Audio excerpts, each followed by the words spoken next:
Hey everyone, I'm Nishagni, and this is Nishagni Tarot, where you receive inspired insights to create an empowered life. So, welcome to another episode. I hope all of you are doing well and your weekend is either off to a great start or it's going really well. So, today I wanted to talk to you about another animal or another species in the wild which can teach us a wonderful spiritual lesson, and that is the zombie creating cordyceps fungi. So today's episode is all about how this cordyceps fungi, this zombie creating cordyceps fungi, can teach us to reframe our unhealthy mindsets and develop more empowering mindsets. We're going to be discussing about the saboteur archetype within all of us, and then we're going to be looking at how with the archetype of the apocalypse, we can move from our toxic, unhealthy, and disempowering mindsets towards and make the shift towards a more empowering mindset. All right, so let's get started. Now, fungi. Fungi are probably one of the most pervasive creatures on this planet. So, one of these fungi that has taken the imagination of scientists all over the world is the cordyceps fungi. And that is mainly because of one specific reason. It is how the cordyceps fungi propagates itself. Now, like all fungi, the cordyceps fungi reproduces asexually. Now, by asexual, I mean without reproduction or rather sexual reproduction, and by spreading its spores in the environment. But unlike other fungi, the cordyceps fungi does something a little unique and also a little scary. The cordyceps fungi essentially spreads its spores and propagates its spores, its little seedlings, by creating zombies out of insects. So how does it do this? So the cordyceps fungi is grown, or rather is found in tropical climates because it requires that kind of heat to grow. And when the cordyceps fungi is ready to propagate itself, to propagate its spores, it bursts open. These spores travel in the air, they float around in the air, and a single spore will land on an insect. For example, let's take the cordyceps fungi, Ophiocordyceps unilateralis. So the unilateralis falls on an ant. This could be a foraging ant, a bullet ant, any sort of tropical ant. It falls on the ant and the ant doesn't feel anything, or even if it does, it just sort of brushes its mandibles against itself, but it doesn't really put any thought into it. What the cordyceps fungi does next is shocking. The cordyceps fungi infects the brain of the ant. It goes inside the head of the ant and hijacks the ant's nervous and neurological system. And by hijacking the ant's nervous system, it essentially takes control of the ant's brain or the ant's movement. And from the moment when a single cordyceps fungi spore lands on the ant ceases to exist as we know it. It becomes a zombie who moves, eats, forages, hunts, attacks on the order of the cordyceps fungi spore. While inside, the spore starts to grow and it develops, it's not exactly roots, but it develops these extensions that take hold of the internal organs of the ant's body. And it starts sucking the nutrition from the ant's body, essentially liquefying the inside of the ant and consuming it. Until one day, finally, just after a couple of days, the ant is only an exoskeleton and the ant is not alive anymore. Now, just before the ant dies, the cordyceps fungi orders the ant to find a particular type of leaf, a particular type of plant, climb up the stalk and hang on to the underside of the leaf by clutching onto it with its pincers. And then, after a couple of hours, the ant is dead. Now, why does the ant do this? Like I said, it's not the ant doing it, it's the cordyceps fungi doing it. The moment the ant clutches onto the underside of the leaf and it dies, the cordyceps fungi starts to make its way outside the ant's body. It starts to break open the exoskeleton of the ant's body through the back of the head, and it starts fruiting upwards out into the atmosphere, out into the environment, outside of the ant's body. And when this happens, as it grows, it reaches a point where it becomes sexually active, i.e., it reaches an age, a stage where the single cordyceps fungi spore is now able to burst open, spread more spores, and spread its progeny. And while doing so, it spreads its zombie creating spores and into other insects, essentially ending their lives. This is what cordyceps fungi do. And now there are different kinds of cordyceps fungi. There are 600 species of cordyceps fungi, and each specific species of cordyceps fungi specializes in a particular type of insect. So the Unilateralis specializes in ants, but the Cordyceps ignota infects exclusively tarantulas. Not any other kind of spider, but only tarantulas. And then there's the Cordyceps sinensis, which infects only moths and butterflies. Now I'm just going to show you a photo of what the cordyceps fungi looks like. It is a little icky, so I do want to give you the trigger warning. Now here is the Cordyceps unilateralis. This is the ant. As you can see, it is clutching the underside of the leaf or the stalk of the leaf. And then this extension that you see here, the white portion, that is the Cordyceps fungi, the unilateralis. It's essentially come out of the ant and made its way forward. And this is going to burst open, releasing more spores to make more ants like this. And here is the Cordyceps sinensis. This is the moth.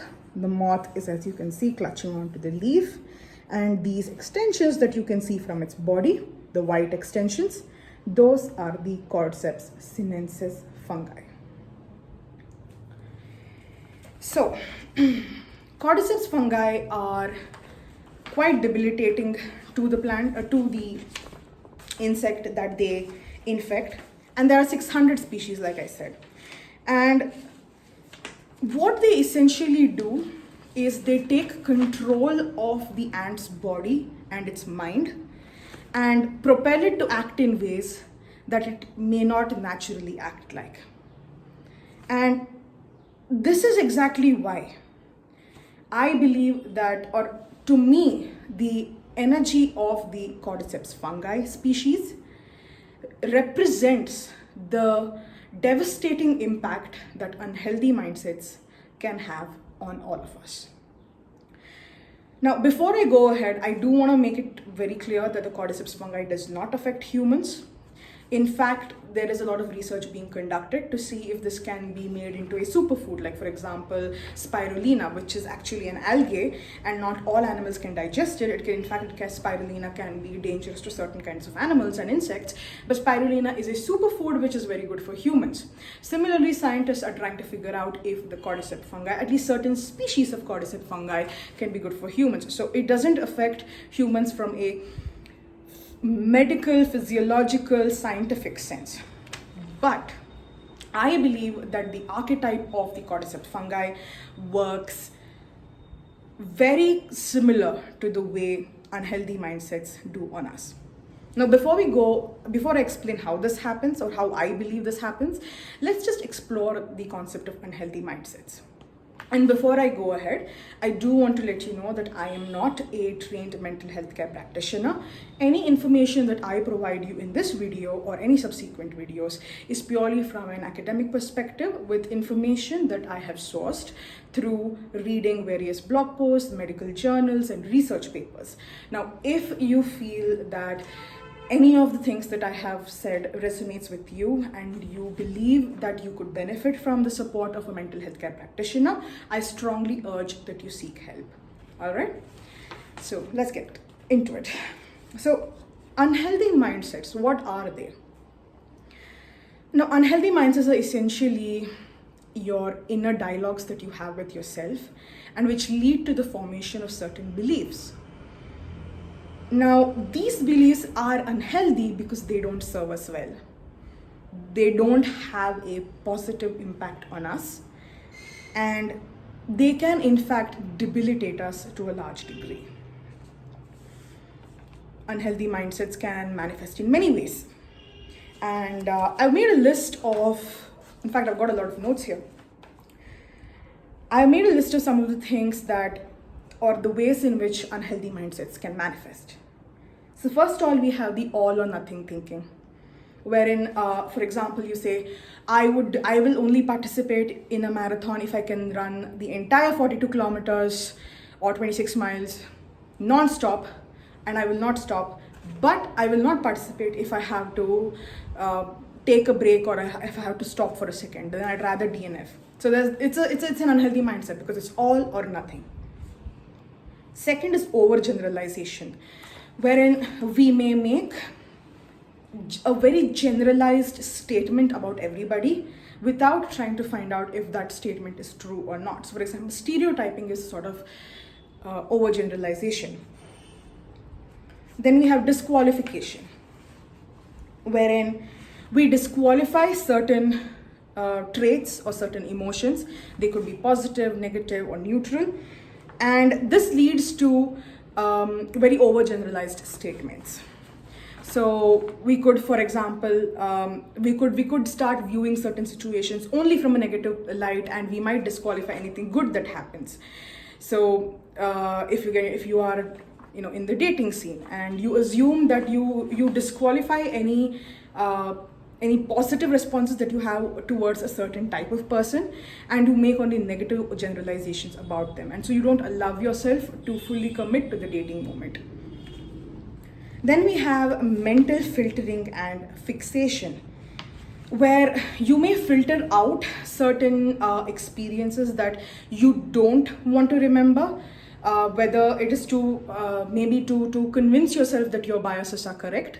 And because of that, you start to fixate on sort of a negative or an overly positive, just a certain kind of notion, which is not always the reality. So for example, so we do see a lot, there have been a lot of documented cases where people who come from abusive relationships, they sometimes filter out the abuse because it becomes sort of a normal thing for them. So they filter out the abuse and they fixate only on the positives of the relationship, even if those positives are few and far between. Now, this is an unhealthy mindset because it prevents the victim of abuse from seeing that they are victims, and it can prevent the chances or reduce the chances of their going out to seek help. So mental filtering and fixation is a very debilitating mindset. Then we have magnification and minimization, wherein you can, or rather, when I say you, I mean all of us, so please don't say I'm just meaning you, where we tend to either magnify a particular trait or a particular experience, or we try to minimize it to such an extent that we kind of ignore it. So magnification and minimization can both prevent us from seeing the reality of the situation. Then we have jumping to conclusions without proof. So once again, this is something similar to stereotyping, or rather stereotyping is an example of jumping to conclusion without proof, where you believe a certain type of, where a certain community is guilty of doing something, even though there is no proof of that being true. Then we have emotional reasoning. So emotional reasoning is basically giving a reason for feeling something or experiencing a particular emotion. So for example, you might reason that I should not feel grief or I should not feel fear because that means I am weak. And if I'm weak, I'm a loser. So that is emotional reasoning, where we may start to reason out why we should or we should not do something, even though once again there is no proof about a relationship between the emotion and the reason. Then there are blame sentences. So blame sentences are sentences where we tend to use the terminologies such as should, must, have, ought. For example, I should have known this. They ought to have done that. Why didn't they do that? We must have done this. So wherein the blame comes across either to ourselves or to others because a certain outcome might have happened. So this kind of blame sentences will, once they become a mindset, once they become a habit, it can really prevent us from seeing that there is no, or rather, I would say that we make ourselves culpable even when we are not, and or we might make others culpable even when they are not. So that is a huge risk that happens when there are blame sentences being made. Then there's labeling. Like I said, how in emotional reasoning we try to give a reason as to why we should or shouldn't feel a particular emotion. Similar, labeling is where you label yourself as a failure or a loser for not being able to achieve just one aspect. And you filter out of your mind all the other times you had actually achieved something or when you had actually done something, whereas, and you only fixate on the time when we may have failed. And so this becomes a label where we start to label ourselves as failures, as losers, or as undeserving. And labeling ourselves in this way can be hugely, hugely, hugely disempowering to our psyche. And finally, another type of unhealthy mindset is personalization of others' experiences, where even though we might not be involved in a certain experience or we may not have experienced something ourselves, we put ourselves into other people's shoes to such a degree where it moves away from being empathetic towards sort of adopting their persona and us becoming them. So somebody else loses a job, and we might start to believe that we are that person who has lost the job. We become very indignant, we become very angry, and that anger, that indignant feeling will propel us to behave in ways where we might not behave, in that way any other time. So these are some examples of how unhealthy mindsets can manifest in our lives. Now, why do I believe that the cordyceps fungi is or has the energy of unhealthy mindsets? Now, that's mainly because, life is completely unpredictable, and we might experience so many different kinds of situations: good, bad, difficult, challenging. And there can be a time where we may start to assume or we may start to believe that we are only experiencing negative things, and this can sort of lead us to start getting overtly anxious, and we might start developing a sort of fear where there is no cause of fear in the first place. We might start to believe that the universe has targeted us, and therefore we have become victims of fate or someone else's evil eye, or even someone else's curse, for example. So we might start despairing that, oh no, something might happen to me, or something might happen to my family, or this is why it's happening. And we might have nightmares about fears which may not even exist in the first place. And this is human. This happens to all of us. We all at some point in our lives feel these extremely negative, debilitating emotions. Now, recognizing that this is just a momentary phase and learning to move on from it indicates a healthy mindset. But the problem occurs when we start to magnify the negative events in our mind while minimizing the positive events, where we filter out the positive things that are happening and only fixate on the negative things to prove to ourselves that we are victims of fate, that we are victims of some sort of a negative energy. When this happens, then we get into this sort of a negative thought pattern, this debilitating thought pattern that can really disempower us. We may stop ourselves from accessing opportunities or doing something which can actually bring us joy, because we are so afraid that it might be taken away from us, or that we might fail, when there is no proof for either of those things from happening. And when this happens, this imagined fear becomes it leads to the creation of events or experiences where the fear might actually become real. So for example, we might get into a situation where We may believe that, let's say our work life is not going so great at the moment, and we may believe that we've hit a slump, and that the universe really doesn't want us to have a good job, and we are constantly fixated on how we might go bankrupt at any moment, and how the bank might come calling and they might take away our house, our assets, how we may not have any food on the table, how our children may not be able to go to school because we can't pay their school fees. And the mind just starts to spiral when there is no evidence of your job becoming so bad, or where you might lose your job, or you might experience any sort of situation where things might lead to such an extreme result. It just might be that there's a slow period in sales because the economy as a whole is sort of slow, and things might pick up in the future. But when we nurture this kind of a negative mindset, we start to magnify all the negative things that happen to us and minimize all the positive things that happen. And so our actions are then driven by fear.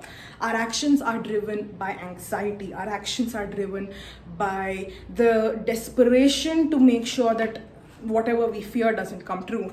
And because of this very reason, we might end up taking wrong decisions or doing things that might put us into trouble in the first place.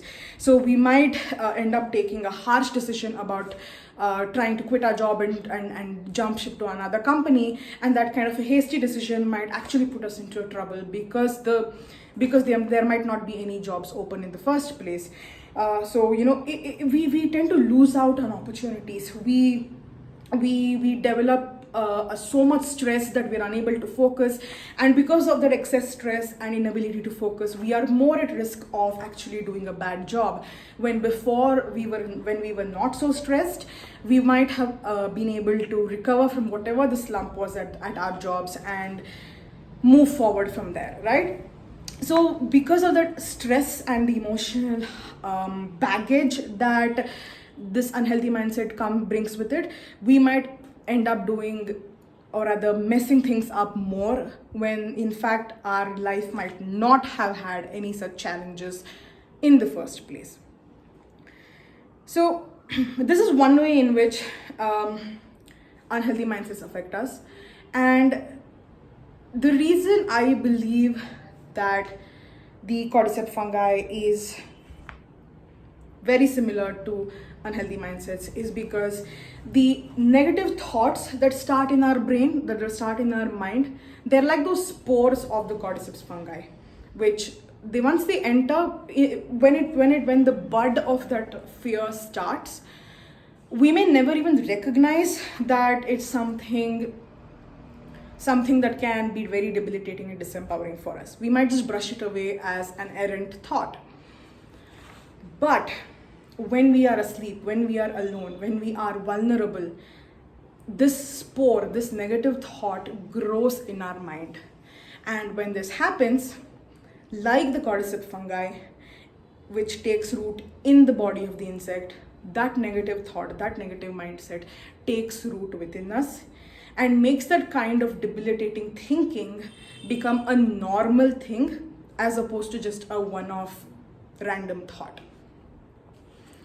Now, it's not just negative thinking, in fact, and there's a lot of time when if you've seen on social media, you might see a lot of these posts where they talk of how everyone's thoughts have to be constantly positive, and if it's negative, then you need to push that negative thought away and should only be positive, because that's how you grow, that's how you're spiritually aligned, and so on and so forth. Now, what happens is that if there's too much positivity, then it leads to something called toxic positivity. And toxic positivity is also a problem because it is a fixation on positive things as opposed to fixation on negative things, what we discussed previously. And it's the magnification of positive experiences and positive thoughts and the minimization of negative thoughts. Now, the problem with toxic positivity is that it can really mess up our lives, because it can prevent us from seeing the very real dangers that are present in our life. And when we can't see our dangers, when we are not aware of our dangers, then we can't do, or we won't do, what is necessary to protect ourselves and our loved ones from harm. Now, some of the ways people manifest. So for example, we discussed how negative mindset affect us: the anxiety, the depressive thoughts, the feeling of isolation, the feeling of being at a dead end, of not having anything work our way. Those are how negative mindsets affect us. Now, toxic positive mindsets affect us in two very distinct ways. For example, everything happens for a reason, and it could be worse. So when you start believing, or when we start believing that everything happens for a reason, we allow life to just take us in its very strong current and deposit us somewhere where we may not want to end up in the first place, right? And then there's also the it could be worse mindset, wherein you may have actually seen this a lot, and there's been a lot of documented cases of parents when they, or of anyone who loses a loved one, touch wood, and somebody comes and says, you know what, it could be worse, at least you have another child, or it could be worse, at least you have the other parent living, it could be worse, you have so and so people in your life, it's just that one person. Trying to look for a silver lining when there is none is really bad, because you're essentially pushing away those vulnerable emotions such as grief, sorrow, and fear, which can actually save your life. I always used to whenever I see this kind of a toxic positive mindset that on social media, I remember all these crocodile wranglers. If you've grown up watching Discovery Channel, Nat Geo, Animal Planet, there's one refrain that all of these animal show hosts, animal wranglers, actually have. That is, the day the fear disappears is the day you need to get out of the arena, because that fear is what keeps you alive, that sorrow is what keeps you alive, that guilt is what keeps you alive, because it keeps you human, it keeps you straight and on the narrow, and it prevents you from doing things that could be extremely dangerous for you or for other people. Now, what happens with toxic positivity, especially in the case of it could be worse thinking, is that it basically makes us demean emotions that are considered negative or borderline negative.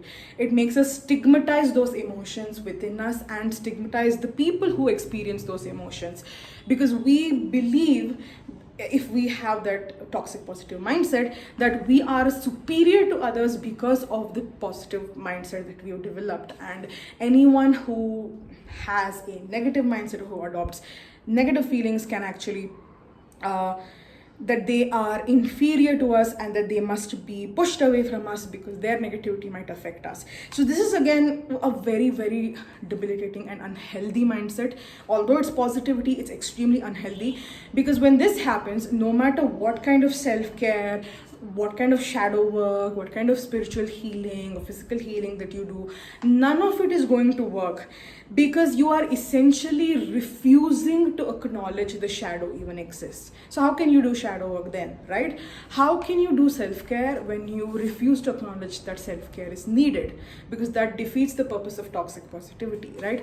So this is how positivity can be a very unhealthy mindset too. And just like those negative thoughts, even extremely positive thoughts can be like the spores of the cordyceps fungi, where they can infiltrate our mind and they can take root and they can grow to such an extent where they start to control all of your thoughts, they can start to control all of your actions, and they can affect how you behave with other people, how others behave with you, and your dynamic, your relationship dynamic with other people, right? And this is where I'd like to talk to you about the saboteur archetype.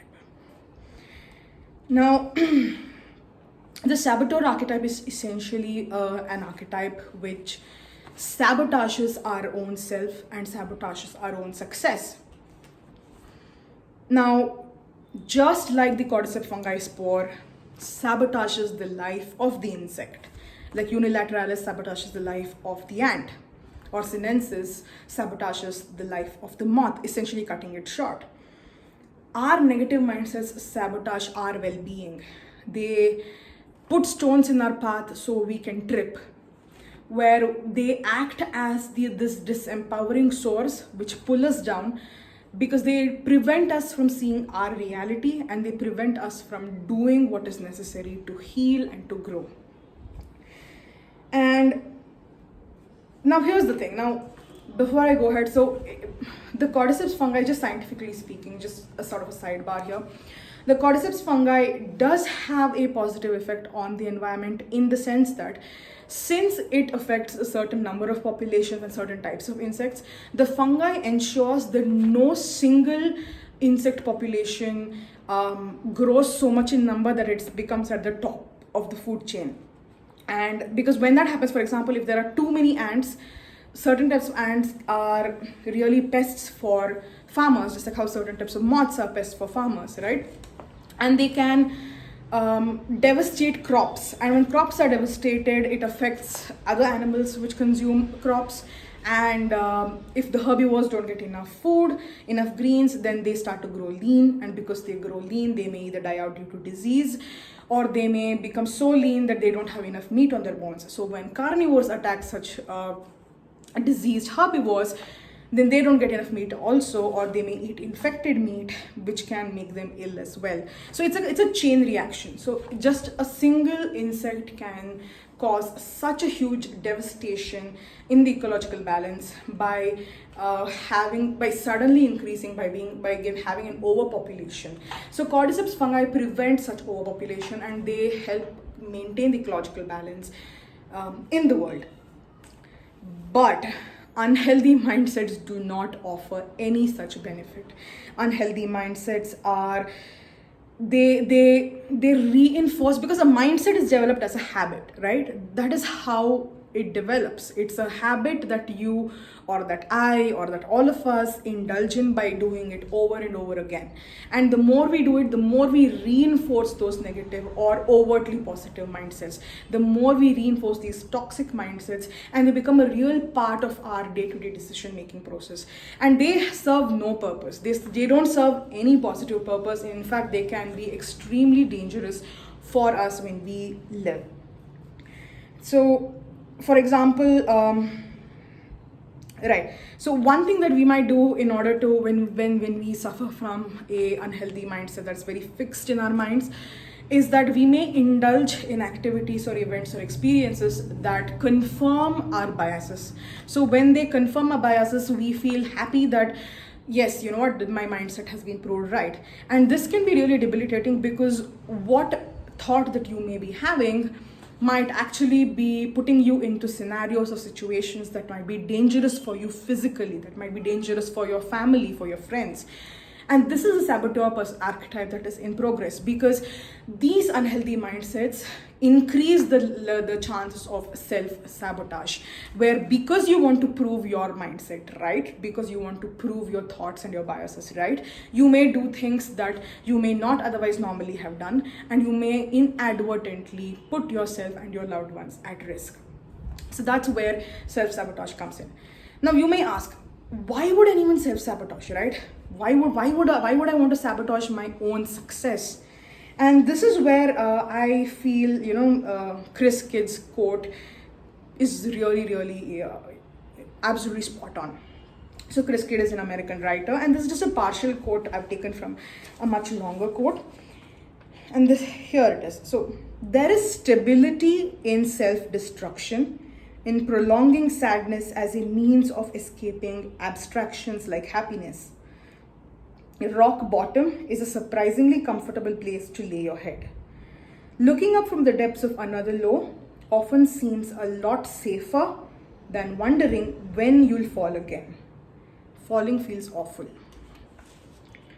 So, looking up from the bottom of the cesspool, from the bottom of the world, can seem so much better, because you know that there's no other bottom to go to. You are quite literally rock bottom, and you won't fail anymore. So self-sabotaging could be a way to protect yourself, to protect your ego, to protect your emotions, because of the inherent fear that we might fail at something if we try it out. Optimism is always tricky, because while it can empower us to go out and do things, that we may not otherwise do. Optimism can also set us up for failure if we are not ready yet to do something. And self-sabotage is a way to eliminate that optimism. Self-sabotage is a way to eliminate that confidence that we have in ourselves. Then there's also another quote that I want to tell you about by Maureen Brady, who is the author of Beyond Survival, a writing journey for healing childhood sexual abuse. This is what Maureen has written. Sometimes we self-sabotage just when things seem to be going smoothly. Perhaps this is a way to express our fear about whether it is okay for us to have a better life. We are bound to feel anxious as we leave behind old notions of our unworthiness. The challenge is not to be fearless, but to develop strategies of acknowledging our fears and finding out how we can allay them. So, in a sense, if you have seen my previous video as well, it's at some core, at some, in some part of ourselves, there may be a part that believes that we don't deserve success, that we don't deserve happiness, and therefore we tend to self-sabotage because we want to prove to ourselves that yes, I don't deserve success, I don't deserve happiness. And once again, that's the spore of the cordyceps fungi in our mind, right? It's sort of like that, wherein it just like how the spore of the cordyceps fungi makes the ant go latch on to the leaf, and it makes it stop hunting, stop eating, and literally just wait for its demise. Similarly, these unhealthy mindset, when they get extremely severe, when they get extremely toxic, they can be so hugely debilitating that they can put you into risk, that they can put you into situations where you may not do anything to extricate yourself from the problem because it has become so normal for you, it's been normalized. Now, what would happen if, unless we actually, actively go and stop ourselves from self-sabotaging, we may continue to do so for a very long period of time. Now, what might happen when or if we continue to self-sabotage ourselves, right?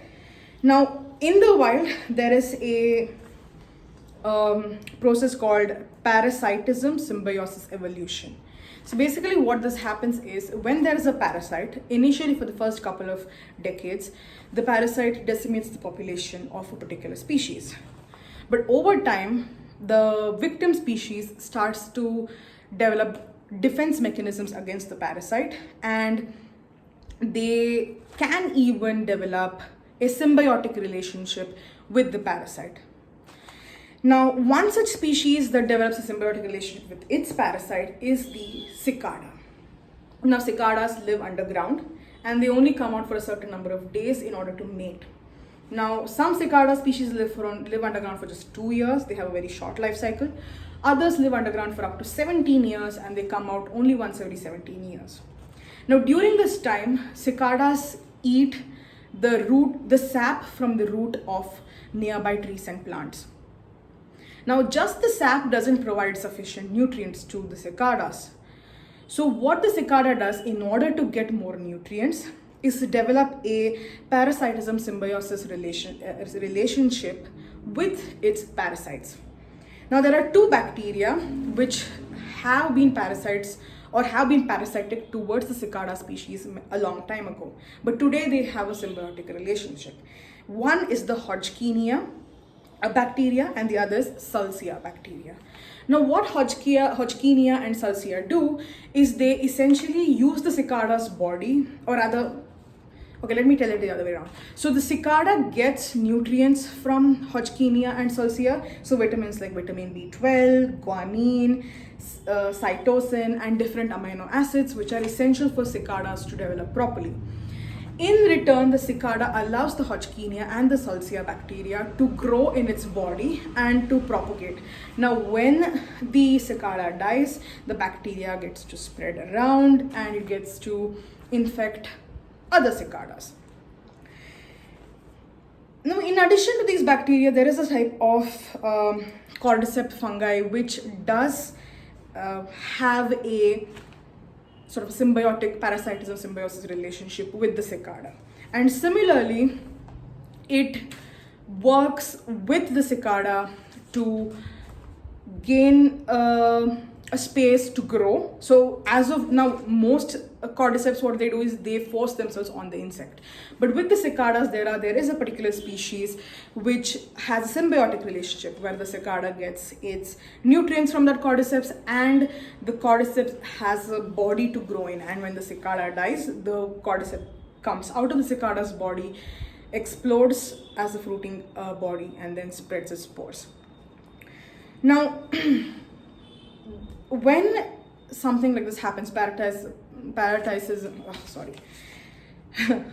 parasitism symbiosis evolution happens, it might offer temporary benefits to the animals. Now, based on scientific research, cicadas are benefiting from this parasitic relationship with cordyceps. But there is no guarantee what the long-term consequences can be. So for example, there might come a time where the cicadas may need more nutrition and the cordyceps and the bacteria will not be able to supply this nutrition. And that can have devastating impact. Or, it might also happen that one of them or both of them might mutate because of this symbiotic relationship, and the mutated forms of both the cordyceps and the cicada can have another type of devastating impact on the environment. This is very similar to how codependency between ourselves and our unhealthy mindsets work. When we nurture our unhealthy mindsets, we tend to give it more power. It develops a life of its own. We seek temporary solace from it, but the long-term impact of these unhealthy mindsets are something too devastating and something which we can't foresee right now. So for example, just take this as an example, okay? So you are on a diet, right? And you create a caveat for yourself saying that if I miss a single diet or a single day of exercise, then in that case, I am going to stop the diet entirely. I'm going to stop the exercise entirely because that means I don't deserve to lose weight. I'm such a loser. I mean, what kind of a person leaves, finds it difficult to follow a simple diet or finds it difficult to work out? How can this happen? So, your mind starts to spiral. This is an example of the all or nothing behavior that we discussed previously, where temporarily it might feel like, hey, I'm being so hard on myself, I'm being so harsh on myself because I care about myself. But in the long run, because you have put yourself in a situation of all or nothing, you may end up not following the diet at all because you put such harsh conditions on yourself because of that unhealthy mindset, and that can have a more devastating impact on your physical health. Does that make sense? So this is similar to what the parasitic relationship between our normal mindset and our unhealthy mindset takes place, right? To me, this sort of reminds me of the energy of the toxic womb. I'm just going to show you a card here. So the womb is always considered as a nurturing place, as a positive place, as a healing and helpful place. But when our mind becomes a container for unhealthy mindsets, then it becomes a toxic womb because it spreads and propagates those toxic thoughts and feelings. And this can be extremely debilitating for us. So we need to avoid this toxic womb mentality so that we can stop propagating those unhealthy mindsets within us, and so that we can come back onto the path of where we have helpful, healing, growth-oriented mindsets, right? And so when it comes to reframing this mindset, I'd like to talk to you about this. Oops. Apocalypses. Now, the term apocalypse always generates a lot of fear because it always somehow refers to the end of the world. But the fact is, apocalypse doesn't mean the end of the world or the end of something. Apocalypse is basically, the meaning of the word apocalypse is to uncover what is hidden and to use it as a guide to move forward and to grow. So essentially, apocalypsis is the process of uncovering what is hidden within us and finding or using that newly revealed truth to move ahead and to grow and become better versions of ourselves. So when it comes to dealing with our own sort of cordyceps fungi spore, our own toxic mindsets, we need to indulge in apocalypsis, where we need to really dig deep, try to understand what we're doing, why we're doing this, and try to address the root cause of the situation and actively try to get out of this, unlearn the unhealthy mindset and relearn a healthy mindset. That's the most important thing, unlearning and relearning. So how can we do this? I've listed a couple of things over here. Once again, this since I'm not a professional qualified mental health practitioner, none of these are hard and fast rules. These are just suggestions that I have acquired by researching various journals and blog posts. So first off, it starts with acknowledging that we have an unhealthy mindset. So when we catch ourselves indulging in thoughts, for example, all or nothing thoughts or overgeneralization, magnification, minimization, filtering, fixation.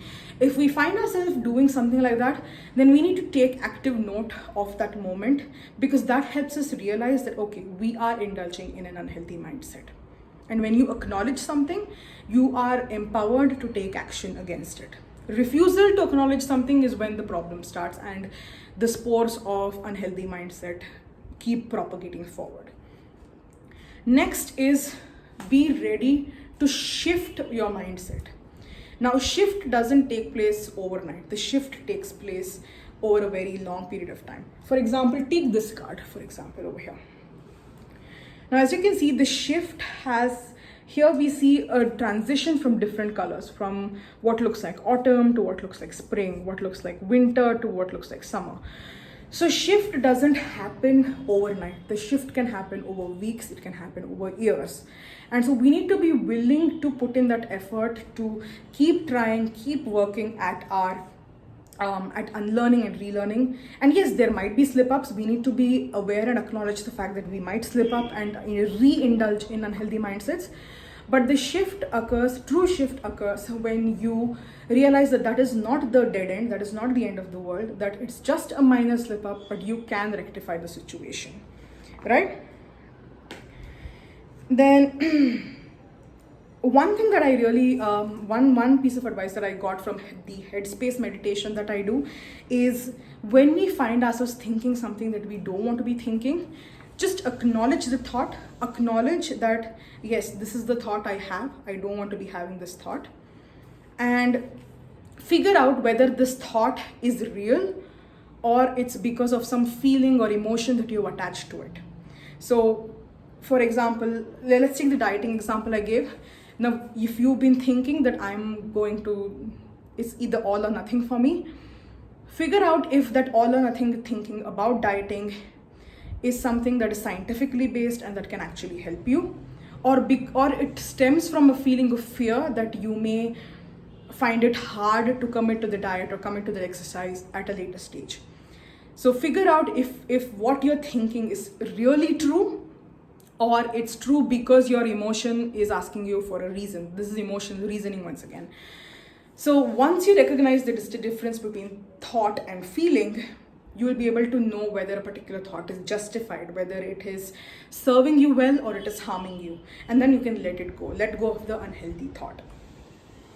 Then if, let's say, one of the thoughts that you had does have a basis, does have evidence, and in that case, then accept the truth. It does hurt, it is difficult, but accepting and acknowledging that something, especially a charged and a thought that can make us very vulnerable is true, that acknowledgement that it is true can give us the power that we need to action upon it and to rectify the issue in the first place.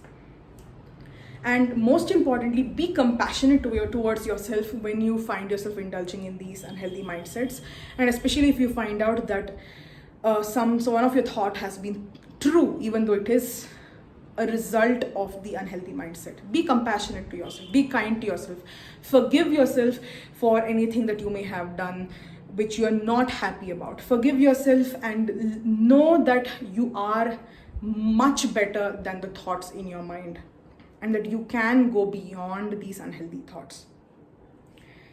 Stop using blame sentences: should, must, ought. You are not culpable for other people's actions, and they are not culpable for what's happening in your life. So these blame sentences must be removed from your vocabulary. That is one of the most important concepts of apocalypse.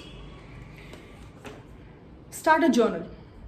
I am someone who loves to journal. I have both a physical written journal and I also have a video journal. You do that. You can do an audio series of yourself. You can have an art journal. Essentially, the journal acts like a vessel for your thoughts. And when you have a healthy outlet, you are less likely to let your toxic thoughts stew in your mind. And as they stew, that's when it becomes solidified into a mindset, right? But when you have a healthy outlet for something, in the form of a journal, you are less likely to have that thought remain in your mind, and you are more likely to allow yourself an escape from those debilitating mindsets and to try to make sense of these thoughts in a rational manner. And and finally, check in with your body. Check in with every part of your body, because unhealthy mindsets don't just affect your mind. They affect our entire body. They affect the way we experience stress, the way we sleep, the nutrition that we get, the way we view our own body in terms of our self-image. So check in with your entire body. Express gratitude for the support that they have provided, and promise that you would do better towards them. And when you work with your body actively, when you check in and you share your gratitude, it can reduce and remove any stress that comes from such unhealthy mindsets. So when you do all of these, you are less likely to let that cordyceps fungi spore of an unhealthy mindset, of an unhealthy thought take root. And you are more likely to actively root it out and to start thinking more positive, or rather I would say start thinking in a more healthy manner, and take decisions that serve you well and that are good for you and that keep you and your loved ones safe and successful. All right. This has been a long video and if you stuck around with me so far, thank you so much. Thank you. And I cannot express my gratitude enough. Thank you so much, and I hope you found some value in this video. And I hope you have a wonderful weekend, and I'll see you next time. Bye.